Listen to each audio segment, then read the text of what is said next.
يعني يقع من الأخطاء هذه أو الألفاظ أو حتى مقطع الصلاة اللي انتشر. خلونا نكون يا واضحين سلام مرة عليك لكل ابو صالح. تفضل روح. فيها شيء. الجمهور لازم يعرف كل شيء ويطمن يرتاح، يعرف ايش الخطأ ويعرف. وهذه صراحة صعبة ما حد يرضاها يعني. احنا إن مسلمين ونتكلم عن الإسلام وعن الرسالة الهادفة ونتكلم عن يطلعون الناس يضحكون في الصلاة، هذه مي بسهلة.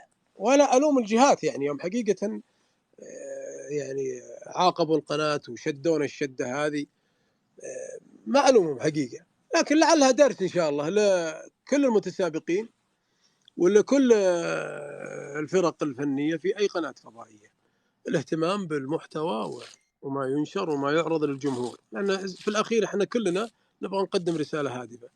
إذا بنلخبط أو بيصير فيه لخبطة أحسن راحة. وفي ناس رافض أصلا يوقع عقد ويقول لك لا أنا ثقة وأنا بيننا الوفاء وبيننا ذا والعقود ما ينفع وما أدري وشو، ومع أقرب لفة إيه